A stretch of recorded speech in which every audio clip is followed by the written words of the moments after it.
शंकर जय शिव शंकर नमामि शंकर परम ईश्वरा श्री स्वामी समर्थ श्री स्वामी समर्थ भूजल पालक तेज विधायक मोक्षदायका श्री स्वामी समर्थ मोक्षदायका श्री स्वामी समर्थ श्री स्वामी समर्थ श्री स्वामी समर्थ श्री स्वामी समर्थ.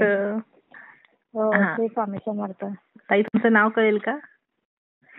माझं नाव संगीता सुनील बैसाने बर. आणि कुठून मुंबई बोलताय? येथे राहते. कुठे? मुंबई बर बर. आरे मुंबईत राहता. कॉलनीमध्ये राहते, गोरेगावला. बर. हम्म. तुम्ही कधी स्वामी सेवेत आलेला आहात? मला आता तरी झाले 7-8 वर्ष झालेत मला, पण एवढा अनुभव नव्हता पहिला. बर बर बर. म्हणजे स्वामी सेवेत कशा काय आलात तुम्ही? तुमच्याकडे कोणी करत होतं का आधी स्वामी सेवेत? होतं का कोणी? नाही कोणी करत नव्हतं. म्हणजे आमच्या इथे छोटासा एक मठ आहे. बर. तर मी माझ्या पोरीला शाळेत सोडायला जायची ना, तिथे बाहेर पोस्टर लावलाय स्वामींचा. अच्छा. हा हा हा. तर म्हणजे मला वाटायचं कुठला देव आहे काय, एक वेळ जाऊन बघूया. तर मी अशीच म्हणजे एक वेळेस मिस्टरांसोबत गेलेली. पण तेव्हा काही अनुभव नव्हता. फक्त जसं आपण नमस्कार करतो देवळात जाऊन तसं नमस्कार करून मी आली परत. बर. मग त्यानंतर मला एक मुलगी होती. अच्छा. लग्न झाल्या मला एक मुलगी झाली. बर बर. तर तिच्या मागे मला काहीच बाळ वगैरे झालंच नाही कधी. बर बर. मग मी खूप औषधं वगैरे केली. कोणी सांगायचं हा डॉक्टर चांगला आहे, तो डॉक्टर चांगला आहे. आम्ही सगळं काही केलं. पण त्याच्यानंतर पण काही आराम पडला नाही. मग मला कोणीतरी सांगितलं, बोलतात जा स्वामींकडे, स्वामींचे पाय धर, तुला काहीतरी रिझल्ट येईल. हो का? हा. मग मी गेली. असंच पहिल्या वेळेस असंच म्हणजे मनात नव्हतं तरी गेली मठामध्ये. मग. हो. बर. जाऊन आली तरी म्हणजे माझं कसं म्हटलं बघूया तरी एक वेळेस अनुभव घेऊया स्वामींचा कसा आहे काय. हो ना. मग त्याच्यानंतर मग घरी आली. घरी आल्यावर मिस्टरांना पण सांगितलं, म्हटलं मी स्वामींकडे गेली होती. हे बोलतात जा तुला जसं करायचं तसं कर, मी तुला आडवा हात काय देत नाही. हो ना. अरे वा.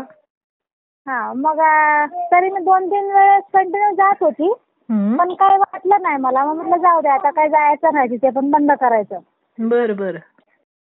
मग अचानक जानेवारी महिन्यात मी जाऊन आल्यानंतर जरा भांडली स्वामींशी मूर्ती समोर.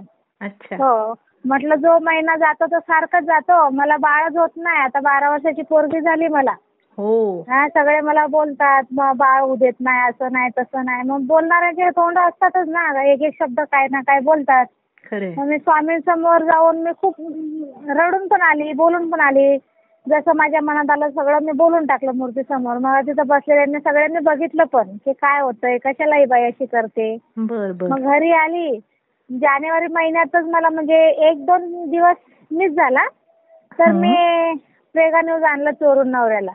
अच्छा. आणि ते चेक केल्यानंतर मला एकच लाईन दिसत होती. परत नाराज झालं. प्रेग्नन्सी टेस्ट किट मध्ये का? हो. मग ते मी लपून ठेवलं. म्हटलं जाऊ द्या कारण यांना काही सांगायचंच नाही घरात. बरोबर. मी लपून ठेवलं ते. मग परत स्वामींकडे गेली. म्हटलं काय नाही, जसं होतं तसं हा पण महिना गेला, तुमच्याकडे येऊन पण काही रिझल्ट आलाच नाही. म्हटलं जाऊ द्या आता काही यायचं नाही. मग 3-4 दिवसांनी म्हटलं चला आपण फेकून द्यायचं ते आता. अच्छा. हा. ते लपून ठेवलं होतं मी. बरोबर. तर फेकायला गेली तर हलकीशी एक लाईन होती रेड कलर मध्ये तिथं बाजूला. हो. हा. मग म्हटलं जरा मनाला वाटलं आता मिस्टरांना सांगायचं. मी त्यांना सांगायला गेली तर ते मला बोलतात बघ परत नाराज होशील, त्यापेक्षा तू हे सोडून दे. 2-3 महिन्याने तुला परत काही ना काही त्रास होईल, परत आपलं ते ना तेच होईल. जाऊ दे, तुला काय आहे ना मम्मी म्हणायला, असं थोडी की तू वांजोटी थोडी आहे एक आपल्याला बाळ.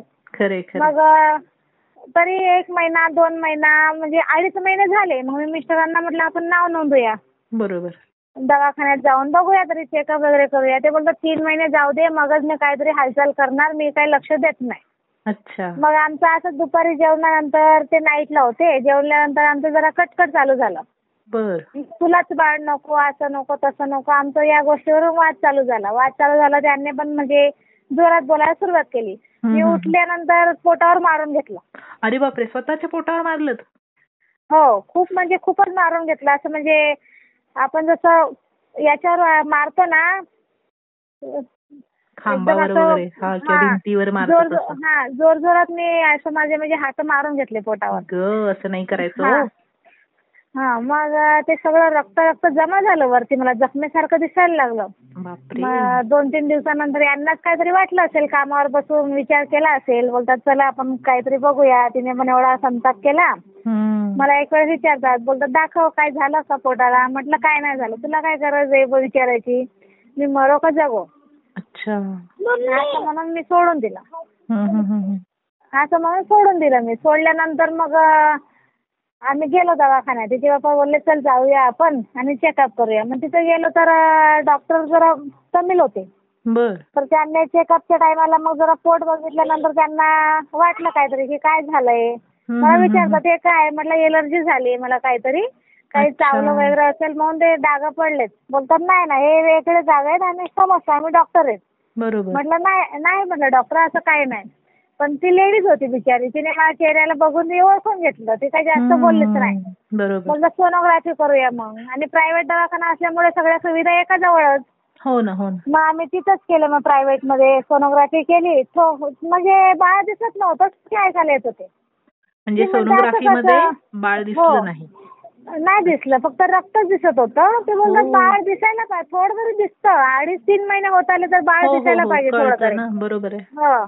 ठोके ऐकायला येतात बाळाचे, मग बाळ दिसत का नाही. म्हणजे ठोके ऐकू येत होते पण बाळ दिसत नव्हतं. काय कमाल आहे. म्हणजे फक्त रक्तच दिसत होतं. बोलतात आपण 15 दिवस जाऊ देऊ अजून, मग बघूया काय काय नाही. अच्छा. मग आम्ही तरी 15 दिवसाची वाट नाही बघितली मी. तिने औषधं दिली होती जरा पोटावर लावायला. मग त्याच्यानंतर ते जरा क्लीन झाल्यानंतर आम्ही गेल्यानंतर मग 3 महिने 5-6 दिवस वरती झालेत. मग मी केला सोनोग्राफी केल्यावर जरा दिसायला लागलं. बोलतात हाय बाळ, काळजी घ्या, आईची पण बाळाची पण. मग आम्ही घरी आल्यावर मग जरा तिचे पप्पा पण खुश झाले. बोलतात चला ठीक आहे, आपल्याला झालं तरी एक वेळेस आता. मग थोडं म्हणजे मी नेहमी गुरुवारच्या दिवशी संध्याकाळी जसा आपल्याला वेळ भेटला, सकाळी आंघोळ केल्यावर मला जसा वेळ भेटायचा. आणि लॉकडाऊन म्हटल्यावर बाहेर जायचं कामच नव्हतं लॉकडाऊनच्या वेळेला. मग मला जसा वेळ भेटायचा तशी इथं स्वामींचं एक मठ आहे आमच्या इथे, मी तिथंच जात होती. एक नारळ घ्यायची माझ्या मनाने फक्त नारळ घ्यायची आणि स्वामींच्या पुढे ठेवायचे. स्वामींना सांगायची स्वामी तुम्ही आलेत ना तर बघा काहीतरी म्हणजे माझं मनासारखं होऊ द्या. माझे मिस्टर पण एकटे आहेत, भाऊ नाही, बहीण नाही, कोण नाही, फक्त आई आहे. वडील पण नाहीत त्यांना. जर तुमच्या मनाने जर तुम्ही मला देत असणार काही तर तुम्हीच का नाही येत माझ्या पोटाशी. असं म्हणून स्वामींना एक नारळ ठेवायची. बघा माझ्या अंगावर काटे येतात. मग मी स्वामींना असं सांगून 7 महिने झाले माझे. 7 महिने मला स्वप्न यायचं, मी येतोय घाबरू नको असं स्वप्न यायचं. मी यांना पण सांगायची. हे काय बोलायचे, बोलतात सोनूच्या टायमाला तुझं पोट लय मोठं होतं, आता पण पोट मोठं दिसतंय, मग मुलगीच होणार. म्हटलं नव्हतं, मुलगी असो किंवा मुलगा असो, पण मला माहितीये मला स्वामीच येणार. मी नाव सुद्धा मग मी ठेवलं पोटात माझ्या बाळाचं, स्वामी समर्थ. किती छान. मला इथे स्वामींनी एक फोटो दिला होता. इथे म्हणजे आमचे जे सेवेकर येत नाही इथे मठात, त्या काकांनी मला एक फोटो दिला होता. तो फोटो स्वामींचा छोटासा होता, मस्त म्हणजे आपल्या पर्समध्ये ठेवता येईल आपल्याला लपून. म्हणजे असंच आपण कुठे गेल्यावर आपला हात नको लागायला, आपल्या अडचणी असतात, कधी आपण काही वशाळ खातो, मग मी असं मग त्याला एका कोपऱ्यात ठेवून द्यायची पर्समध्ये, पुस्तकामध्ये. मग ते फोटो घेऊन मी सतत कुठे पण म्हणजे जाताना तो फोटोचा पाया पडायचा, आपलं असं निघायचं. म्हणजे माझी खूप श्रद्धा बसत गेली. माझ्यामुळे माझे आई वडील, माझ्या बहिणी, माझा भाऊ सुद्धा स्वामी सेवेत आले. त्यांना पण खूप अनुभव आलेत की नाही बाबा 12 वर्षानंतर आपल्याला कधी झालंच नाही हिला बाळ. हिने एवढे औषधं केले. म्हणजे मी तकरीबन ताई मी खरं सांगते, जेव्हा मला बाळ नव्हतं तर त्याच्यानंतर मी 2.5 ते 3 लाख रुपये मी खर्च केलेत. हळूहळू कधी कोणी सांगितलं तिथं जायचं, कुठल्या डॉक्टरकडे जायचं, असं म्हणजे थोडा खर्च जरी मी 2.5-2 लाख रुपये केलेत माझ्या आईपतीप्रमाणे. नाही बाबा हे व्हायला पाहिजे. माझ्या पोरीचं पण कसं एक हात फ्रॅक्चर आहे, तर तिच्या हातात पाय टाकते. मग मला कसं वाटायचं पोरीची जाते किती पण केलं तर आपल्याला एक पाहिजे तिला सपोर्ट स्वतःचा. बहिणीचे असो किंवा कोणाचे ते टायमावर येत नाही. आपलं जो रक्त असतं स्वतःचं ते आपल्याला धावून येतं. मग मी विचार करायची एक होऊ दे कोणी सांगितलं तो दवाखाना करायची, डॉक्टरांकडे जायची. मला स्वामींकडे जाऊन हा, काय झालं मग? हॅलो. हा, कट झाला वाटतं फोन. हा, बोला. हा. तर म्हणजे त्या क्षणापासून मी स्वामींना खूप म्हणजे असं माझ्या मनात जसं होतं ना, आईप्रमाणे म्हणा, आपलं काही आपल्या याच्यासारखं मी स्वामींवर माझा विश्वास बसला. मग आपलं स्वामी स्वामी स्वामी हेच चालायचं. मग मिस्टरांना पण राग यायचा. नाही, तुम्ही म्हणालाच मला त्याचा जन्म पण एक विशेष दिवशी काहीतरी झालाय ना. हो. तर म्हणजे कसं, मी काही कारणांमुळे माझा वाढदिवस मनवत नव्हती. अच्छा. असं आपलं मनात दुखी झालेलं. मग मी वाढदिवस करत नव्हते. माझे मिस्टर खूप फोर्स करायचे, चल केक कापूया, घरातल्या घरात का असेल ना, चल जाऊ दे, असं तसं होत राहतं असं म्हणून ते मला समजूत काढायचे. पण मी केलंच नाही. 3 वर्ष मी वाढदिवस केला नव्हता. पण मला 5 ऑक्टोबर तारीख दिलेली डिलिव्हरीची. ते पण सिझर करून काढणार होते बाळाला. तर तर लिहून वगैरे केलं होतं. आणि ते कोरोनाच्या टायमाला ते चेकअप करायचे. बरोबर आहे. Covid test. तर ते केली नव्हती माझी. मला 2 तारखेला बोलावलं होतं चेक करायला. मग आणि मी हिच्या पप्पांनी मला सांगितलं होतं, बोलतात येताना ना केक वगैरे बुक करू नये, उद्या बर्थडे तुझा, या टायमाला आपण बर्थडे करूया तुझ्यावाला, काही असो. अच्छा. मी जशी जात होती बर्थडे केक साठी, म्हटलं बुक करायचं, हे करू ते करू. त्यांनी सगळं मला सांगितलं, या टायमाला तरी मला नाराज नको करू, आपण करूया तुझा वाढदिवस. म्हटलं ठीक आहे. मग केक बुक करायला गेली. तिथे पण माझ्या मनात आलं की जाऊ दे, आज नको करायला, उद्या चालू आणून घेऊन जाऊ आपण. बुक करून काय होणार आहे. मी वापस आली. मी परत मग जरा पुढे आली. म्हटलं फरसाण तरी बघूया आपण पोराला घरात खायला. माझ्या बहिणीचा मुलगा पण येऊन जाऊन माझ्यातच राहतो. मग म्हटलं आपण त्याला पण घेऊया काहीतरी फरसाण वगैरे खायला. तर तरी पण माझं तिथे पण मन असं नाहीसं झालं. मग मी घरी आली. घरी आल्यावर मिस्टरांना म्हटलं काय मी केक वगैरे बुक केला नाही, चालू आपण कुठेतरी जाऊन येऊ, तिथे एन्जॉय करूया आणि घरी येऊया परत. मग काय असं नाही, माझं मन नाही म्हटलं. मग सकाळी कामावर जाता वेळेस त्यांनी जरी मला सांगितलं काय झालं, तोंड एकदम याच्यासारखं दिसतंय. म्हटलं काय नाही, आज कामावर जायचं काय फिक्स आहे का, एखाद दिवस सुट्टी नाही होऊ शकत का. तर म्हटलं नाही तसं काय नाही म्हटलं. ऐकायला येतोय बोला.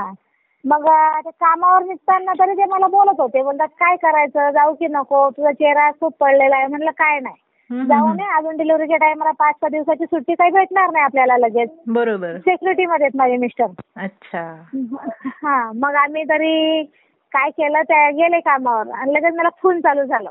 खून चालू झाल्यानंतर मी हिंमत केली तरी की नाही सांगायचं त्यांना, जाऊ दे, आपल्याला जर 5 तारीख दिलेली डिलिव्हरीची, होत असेल बाय चान्स. मी तरी फोन केला घाबरून, म्हटलं काय झालं तर घरातल्या घरात बघूया, एवढे पैसे लावून आपण हे करतोय. फोन केला, ते तसे झाले. आम्ही गेलो दवाखान्यात. बोलतात सिझरिंगला घेतलं मला आतमध्ये आणि माझ्या डॉक्टरने सिझर केलं. त्या लेडीज होत्या, त्यांनी सिझर केल्यानंतर मला सांगतात बघ तुला समर्थ आला तुला विश करायला. त्यांच्या तोंडातून पहिला शब्द म्हणजे हा आला आणि मला एवढा आनंद झाला. मला म्हणजे ते औषधं दिले होते, इंजेक्शन वगैरे मारले होते, म्हणून मला काही कळत नव्हतं मी काय करते, असं मी काय बोलते. पण त्या क्षणी मला एवढा आनंद झाला ना, त्याला मी जवळ घेतलं. त्याच्या गळ्यात ते येडे होते, नाळ 4 होते ते. तर तरी त्याला मी तसंच माझ्या अंगावर घेतलं, खूप रडली. त्याला मी बर्थडे विश केला, डॉक्टरांनी मला केलं. म्हणजे खूप आनंद झाला आम्हाला असा की. मग माझ्या मिस्टरांनी सगळ्यांना, हॉस्पिटलमध्ये जेवढा स्टाफ होता त्यांना सगळ्यांना चॉकलेट म्हणा, काय केक, पेढे वगैरे सगळं खर्च केला त्यांनी. म्हणजे ताई तुम्ही वाढदिवस सेलिब्रेट तुमचा करत नव्हता म्हणून स्वामींनीच तुम्हाला स्वामींनी मला त्या दिवस एवढं मोठा गिफ्ट दिला. आता तुमचा नसला तरी मुलाचा कंपल्सरी वाढदिवस करणारच की नाही तुम्ही. हो. आणि म्हणून माझ्या मिस्टरांनी पहिला वाढदिवस एवढा धूमधडाक्यात केला होता आमचावाला. 1 वर्ष गेल्यानंतर खूप धडाक्यात केलेला इथे. म्हणजे आम्हाला म्हणजे पहिल्या वेळेस मला असं वाटलं की नाही, माझ्या आई वडिलांनी सुद्धा नव्हता केला असा. हो ना, ही खूपच वेगळीच गोष्ट आहे बाबा तुमची. म्हणजे एवढं म्हणजे आम्हाला त्यांना एवढं कौतुक होतं की नाही, पहिल्या बर्थडेला म्हणजे मी काहीतरी खर्च करणार. त्यांनी खुशीने त्याला वस्तू पण बनवली, मला पण बनवली आणि बर्थडे पण मोठा साजरा केला. हो ना, तुमच्यासाठी काहीतरी स्वामींची मूर्ती पण आणली तुम्ही सांगत होता ना. हो. आम्ही म्हणजे मला कोणी इथे एक ताई आहे, ते दादर इथं जातात दादरच्या मठात. तर ते बोलले दादरच्या मठात जाऊन बघ, तुला अनुभव येईल, छान वाटतं. आपला अक्कलकोटचा तिथे हे छवी दिसते आपल्या स्वामींमध्ये, तू जाऊन बघ तिथे. म्हटलं ठीक आहे जाऊया एक वेळेस. यांना विचारलं, म्हटलं जाऊया का? बोलतो तुझं मन आहे का? म्हटलं हा जायचं मन आहे. कधी गेलो नाही तिथे. मग हे बोलले चल जाऊया, आज रविवार पण आहे, आज जाऊन येऊया बोलतात. म्हटलं चला. मग मी गेली तर पहिल्या वेळेस जाऊन आली अशीच. मग म्हटलं बघूया आपण मूर्ती वगैरे भेटते का. हे बोलले आज नको, आज मला गावाला जायचं संध्याकाळी, आज काय बघू नको, दुसऱ्या वेळेस बघूया. आमच्या त्या दिवशी म्हणजे ज्या दिवशी आम्ही तिथं दादरच्या मठात जाऊन आलो ना, त्या दिवशी आम्ही घराचं काम चालू करणार होतो गावाला. म्हणून म्हटलं काहीतरी करायचं, स्वामींच्या नावाने करायचं. बर. मग 1 महिना तिकडे राहून आल्यानंतर मग मला वापस घेऊन गेले. बोलतात चल जाऊया आपण, मला पण बरं वाटलं तुझं जाऊन, आता जाऊया काहीतरी प्रसाद वगैरे घेऊया. पहिल्या वेळेस काय एवढं माहित नसतं आपल्याला कुठे जायचं. मग एकदम मला स्वामींचं ते मूर्ती मला काचेतून दिसली.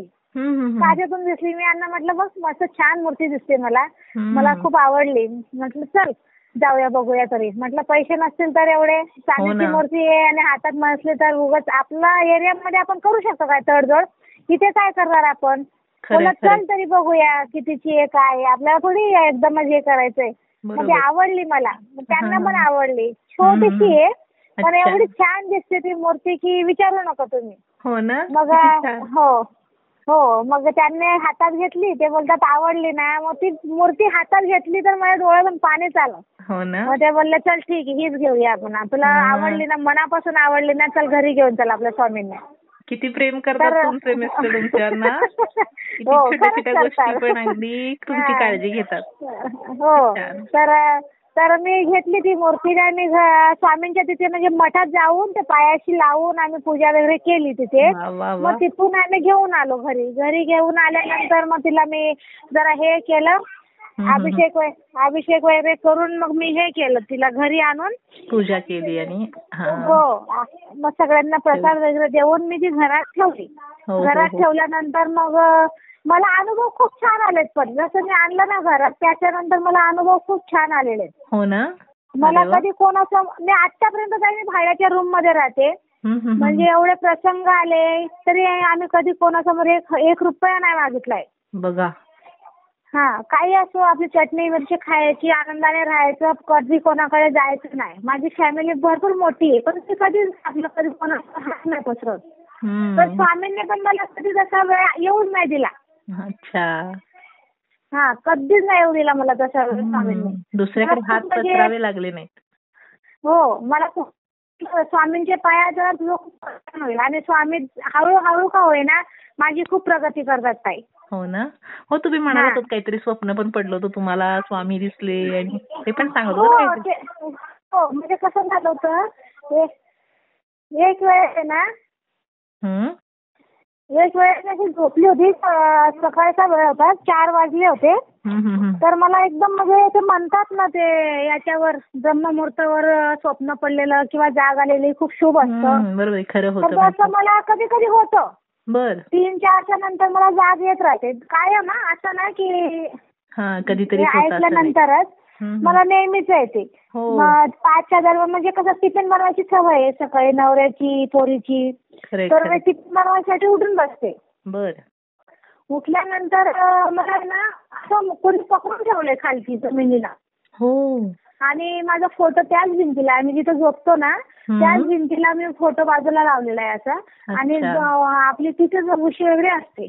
मी उठायचा प्रयत्न करते, उठायला होत नाही. मिस्टरांना पण हात लावते पण हात जवळ झाले उठायला होत नाही. पण एवढा मोठा हात म्हणजे मला दिसतोय आशीर्वाद देताना. हो स्वामींचा. आणि मला घाम पण येतोय. मी विचारते मिस्टरांना उठू का मी स्वतः उठून तो हात पकडू, काय नाही झालं. तशी झोप लागून गेली परत. हो हो हो हो हो. किती छान. स्वामींनी म्हणजे दर्शन दिलेलं आहे तुम्हाला थोडक्यात. हो. तर झोप लागल्यानंतर मग मी सकाळी उठल्यानंतर मग मी सकाळी मिस्टरांना सांगायला लागले, जरा घाबरूनच सांगत होते की ते मला वेळेच्या याच्यात काढतील असं म्हणून. हो ना हो ना. तर ते बोलतात चांगलं आहे बाई, तुला स्वामीने दर्शन दिलं ठीक आहे पण तू चांगली राहा, एवढं त्यांनी सांगून कामावर निघून गेले. त्याच्यानंतर पण मी थोडंसं बाहेर पण सांगितलं सगळ्यांना, आईला पण फोनवर सांगितलं सगळ्यांना माझा अनुभव सांगितला, असं असं झालं माझ्या घरी रात्री. तर स्वामींचा हात होता की मग काय मी स्वप्न बघितलं, काय झालं माहिती नाही, असं म्हणून मी सगळ्यांना सांगितलं. आपण एकदम म्हणू नाही शकत आहे, आपण लहान लोक आहेत, आपण एवढे मोठे नाहीत की एकदम आपल्या समोर स्वामी येतील. आपल्याकडून काही ना काही भविष्यात चुका होतात. हो ना, हो ना, हो ना. आपण एवढे पवित्र नाहीत, मी खरं सांगते. तर आपण म्हणू नाही शकत की एकदम स्वामींनी मला दर्शन दिलं. पण मला आहे ना असं आनंद व्हायचा मनातल्या मनात की स्वामींचा हात असेल का तो, असं म्हणून मी. आणि जेव्हा पण माझ्या घरात म्हणा किंवा माझ्या मनात असं अडचण राहिली, मी स्वामींसमोर रडली ना, अशी भांडते की आजूबाजू आले पण विचार करतात की चालू झाला हिशोबाला. म्हणजे स्वामींशी भांडता का तुम्ही डायरेक्ट? हो. पण सकाळी जर मी काही असं आंघोळ करून आल्यानंतर अगरबत्ती लावताना असं सांगितलं स्वामींना, ते माझे काम होतात म्हणजे होतात. आणि आत्ताचा एक अनुभव सांगतात आहे तुम्हाला. आता 4-5 दिवसाचीच गोष्ट आहे. मी प्रदीपदादांना फोन लावलेला. हो का? अरे वा. हो, म्हणजे असं मला बरं नसतं, तर म्हटलं लावून बघावं. बरोबर, लावून बघावं म्हटलं की काय सांगतात दादा आपल्याला. अच्छा, म्हटलं ठीक आहे. मग मी फोन लावला क्षणी त्यांनी पण उचलला ताई. काय सांगता? नाहीतर उचलत नाही ते. किती वेळ मी ट्राय केला, उचलत नाही. त्यांच्याकडे पण वेळ नसतो कदाचित. नाही, पण त्या दिवशी त्यांनी उचलला. रात्रंदिवस फोन सुरू असतात. हो, तर त्यांनी माझा फोन उचलला. तर मी बोलणं झालं माझं. मी सगळं काही सांगितलं. दादा नमस्कार, श्री स्वामी समर्थ. आपलं जसं म्हणजे मला तर बोलण्याचा भानच नव्हता त्यांनी फोन उचलल्यानंतर. भारावून गेला एकदम. हो, कारण आपलं म्हणजे एकदम फोन लागलं आणि त्यांनी उचलला म्हणजे आपल्याला जरा आश्चर्यच वाटतं ना. खरंय. मग मी बोलणं केलं त्यांच्याशी. तर बोलतात ताई तुमची तब्येत काय हे नाही एवढी, तुम्ही घाबरू नका, काळजी करू नका, सगळं व्यवस्थित होईल. आणि हो, तर खरं सांगते मला तेव्हापासून म्हणजे माझं मानेचं दुखणं बंद झालं ताई. कसं काय? माहित नाही, पण काय माहिती माझं मानेचं दुखणं म्हणजे एकदमच बंद झालं. मी त्यांना सांगितलं, म्हटलं दादा मला असं होतंय, थोडंफार झालं की असं मला जरा थायरॉइडचा त्रास आहे, तर मला गाठी वगैरे तयार होऊन जातात. बोलतात काय नाही, काळजी करू नका, वाईट काळ जास्त दिवस राहत नाही, तुमचं सगळी इडापिडा जाईल बोलतात तुमची, पण तुम्ही काळजी घ्या, व्यवस्थित राहा, टेन्शन करू नका. आणि काही छोट्या मोठ्या सेवा दिल्यात त्यांनी. बरं. त्या सेवा मी अजून काही केल्या नाहीत ताई, जरा प्रॉब्लेम आली म्हणून. पण त्यांच्या बोलण्यानंतर सुद्धा मला म्हणजे आराम पडला. नाही, तो किती विशेष आहे ना, म्हणजे सेवा न करता सुद्धा दादा बोलले. हो, आराम पडला. म्हणजे माझ्या कानाच्या मागे ना जरासं मला याच्यासारखं लागत होतं, नसवर न चढल्यासारखं. पण मला खरंच सांगते ताई, मला खरंच खूप आराम पडला आणि ते नाहीसच झालं ते नसाचं. लागतच नाही मला. हो, आणि मी त्यांना बोलता बोलता असं बोलून गेली, म्हटलं माझ्या पोराचं ऍडमिशन होऊ द्या, चांगली शाळा आहे, आपल्या गरीब लोकांसाठी आपल्याला परवडणारी शाळा आहे. तर मला तिकडनं त्यांना बोलत झालंय ऍडमिशन पोराचं. कसं काय? हो, त्यांनी असाच शब्द सोडून दिला माझ्याजवळ आणि ताई मला लगेच मेसेज आला. शाळा म्हणजे कोणत्या प्रकारची आहे? काही इंग्लिश किंवा मराठी मीडियम? इंग्लिश मीडियम आहे. म्हणजे कसं आहे ताई, तर तिथे ना 5वी पासून काहीच खर्च नाही आपल्या लेकरांना. कसं काय? म्हणजे शाळेची फी नाही भरायची? 5वी ते फी वगैरे काहीच नाही. 5वी ते 12वी पर्यंत तिथे मोफत शिक्षण आहे. फक्त वरचा खर्च जो असेल तो आपला असेल. मग फी वगैरे काहीच नाही वर्षाची आणि महिन्याची, पण आपल्याला परवडत असेल तर आपण देऊ शकतो. बरं. आणि इंग्लिश माध्यमाची शाळा आहे? इंग्रजी माध्यमाची? हो, इंग्लिश मीडियम आहे आणि टॉपर आहे इथे आमच्या इथे. हो का? तर मी फोन ठेवला आणि तो मेसेज मला आला लगेच. अच्छा, काय मेसेज आला? म्हणजे तुमच्या पोराचं सिलेक्शन झालेलं आहे, तुम्ही येऊन पैसे भरून जा पहिल्या वर्षाचे, असं म्हणून मला मेसेज आला. मला एवढा आनंद झाला. म्हणजे ऍडमिशन झालं? हो, झालं. काय सांगताय?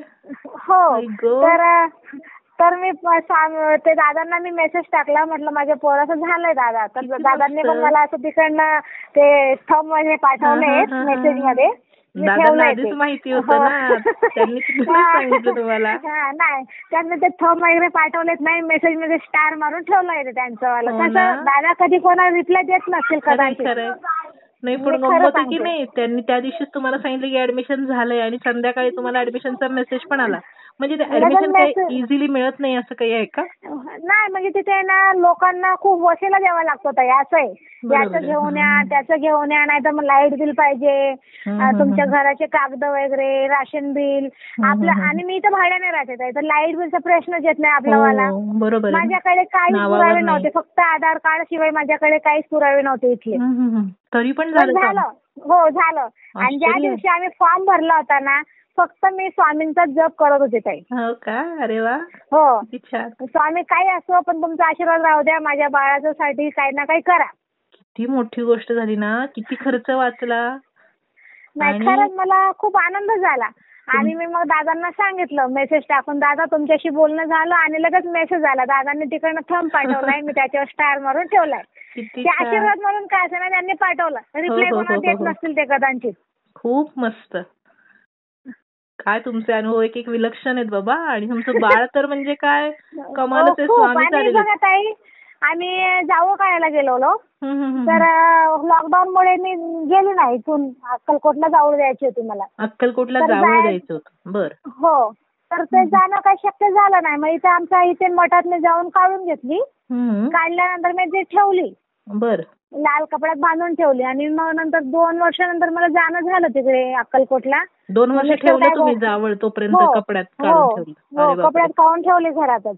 मग मिस्टर काय बोलले, चल आपण एक वेळ जाऊन तर येऊया, कसं आहे अक्कलकोट बघूया बोलतात. माझे मित्र वगैरे पण जातात, चल मला पण जायची इच्छा होती. हो का? म्हटलं चला जाऊया मग. हो, त्यांनीच तिकीट वगैरे बुक केली. आणि आम्ही गेलो. इथून गेलो तर ती जावळ पहिला ठेवली नाही अगोदर, आठवणीने, नाही बाबा जायचंय परत, कसं टाइम वगैरे येतो की नाही. मग आम्ही तिथे गेलो.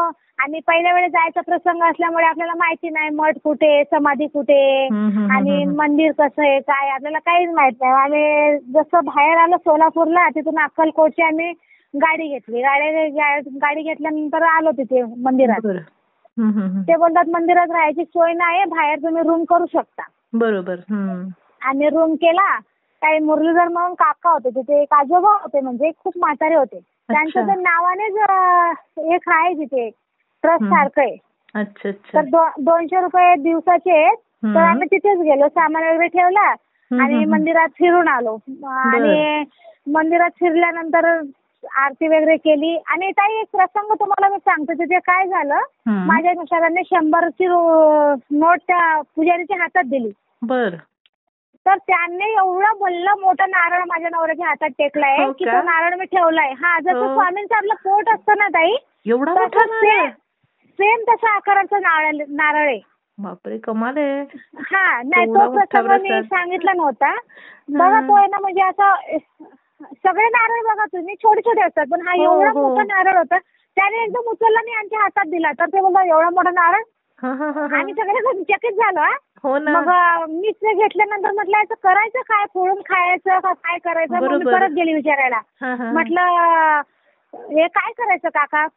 ते काका जरा वयाने होते म्हणून मी त्यांना म्हटलं या नारळाचं काय करू, फोडू का मग ठेवू घरात. म्हणून तिजोरीत ठेवतो.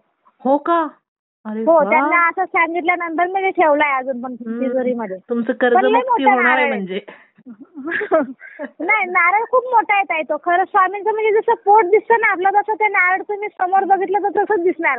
जर कधी प्रसंग आला तुम्हाला फोटो काढून टाकते मी. बघा, जरूर पाठवा. खूपच छान.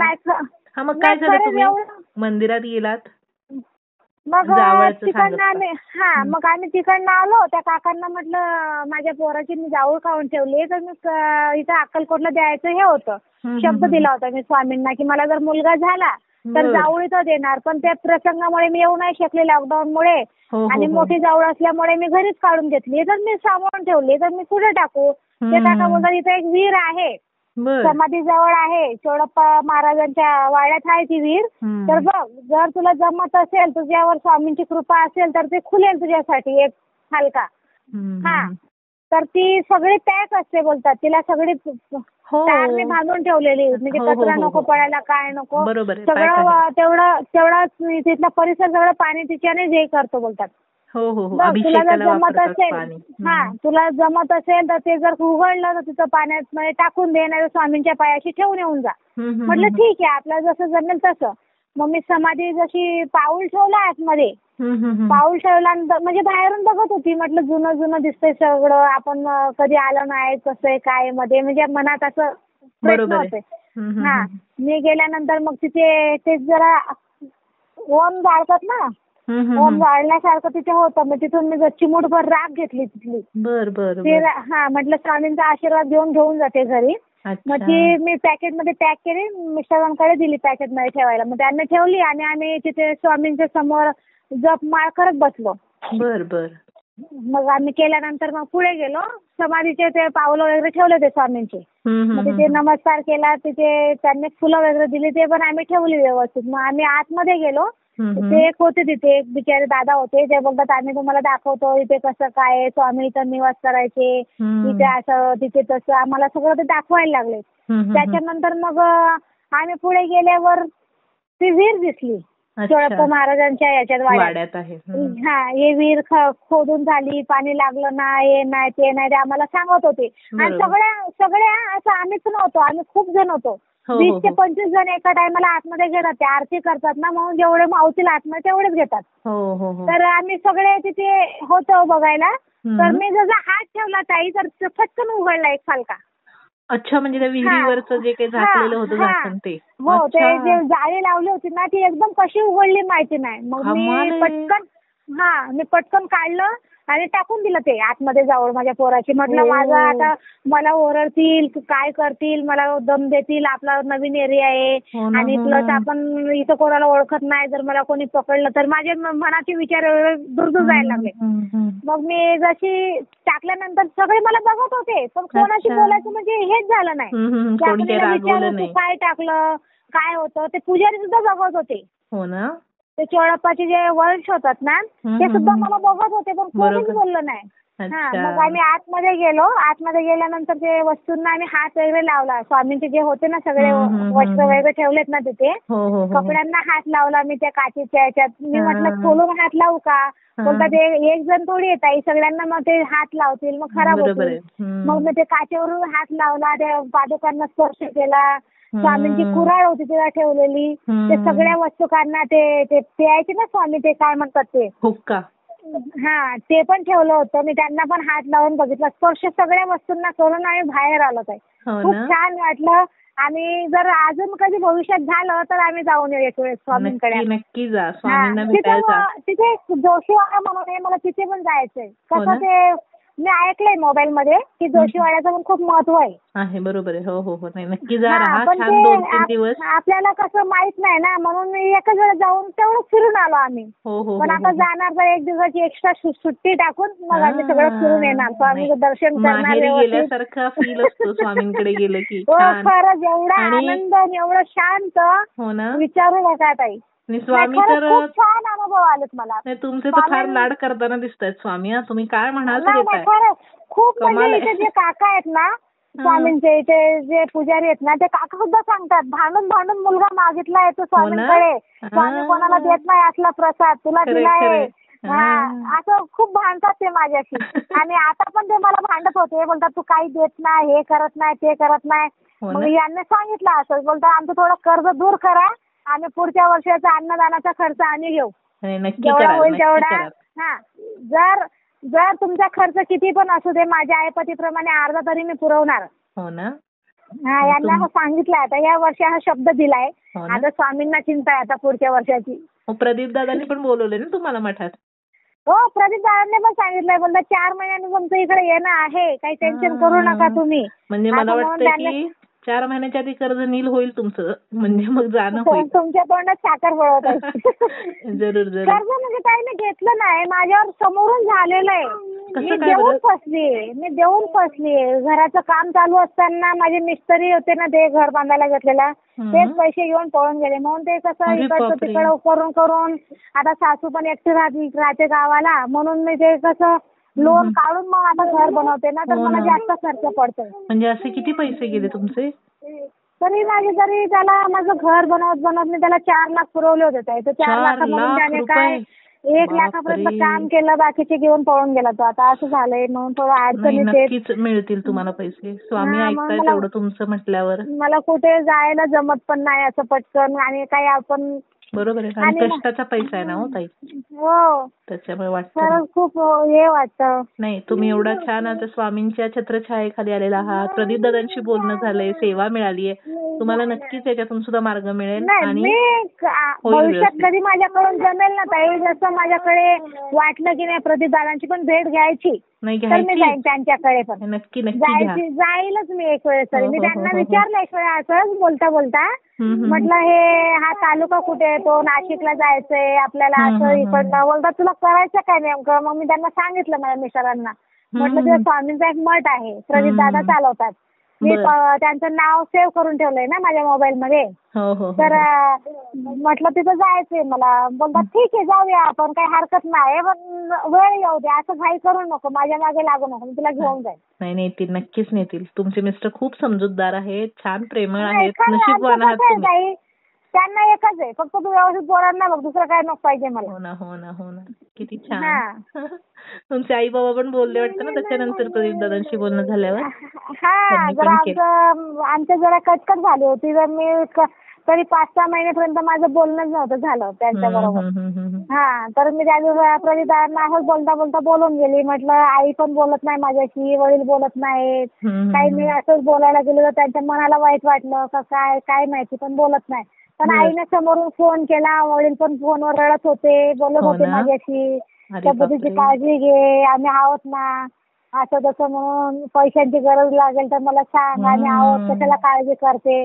म्हणजे त्यांनी म्हणजे या दिवसापासून मला कंटिन्यू 2-3 वेळेस फोन येतात दिवसातून. बघा, म्हणजे तुम्ही मनापासून केलेली स्वामी सेवा आहे, त्याचं फळ आहे ताई हे. नाही, खूप छान. तुम्ही काळजीच करू नका. आणि तुम्ही मला नक्कीच काही दिवसात फोन कराल की माझं कर्ज नील झालेलं आहे आणि मी दादांच्या मठात जाऊन आलेले आहे. तुमचा तो अनुभव आपण रेकॉर्ड करू. मला खरंच प्रदीप दादांच्या इथे जायचंच आहे. नक्की जा. जसं माझ्याकडे वेळ भेटला आता, चला ठीक आहे, आपलं थोडंफार तरी डोकं हलकं झालंय, पण मग खरंच जाऊ नये. कारण की काय, माझं खरंच त्या दिवसापासून मानेचं दुखणं ना ताई खरंच खूप कमी झालेलं आहे.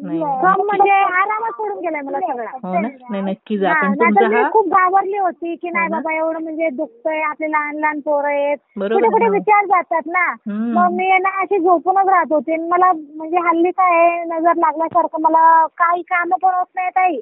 आणि म्हणजे आपण काही विचार केला की ते काम होत नाही. दादांशी बोलल्यानंतर मला असं वाटलं की नाही आपलं आता व्यवस्थित होणार आहे. छान. नाही, आता कामं मार्गी लागतील. ते मला फोनवर मला बोलता बोलता मला 2-3 वेळेस बोलतात तुमचं आहे ना प्रदीप दादांशी बोलणं होतंय, तुमचं आहे ना स्वामींना फोन लागलाय, तुमचं स्वामींशी बोलणं होतंय. ते असेच बोलत होते फोनवर. हा, म्हणून मला एकदम आश्चर्य वाटलं की मी फोन लावला तरी कोणाला. मी सारखं फोन बघायची, काढून फोन बघायची, प्रदीप दादांचं नाव आहे की कुठे लागलं दुसऱ्या ठिकाणी, असं म्हणून मी नाव बघत होते. स्वामींना फोन लागला. हो, ते बोलत होते. शेअर करते ताई. श्री स्वामी समर्थ. हो, श्री स्वामी समर्थ ताई. तू वरदाता, तू दिन त्राता, भाग्य विधाता, श्री स्वामी समर्थ, श्री स्वामी समर्थ.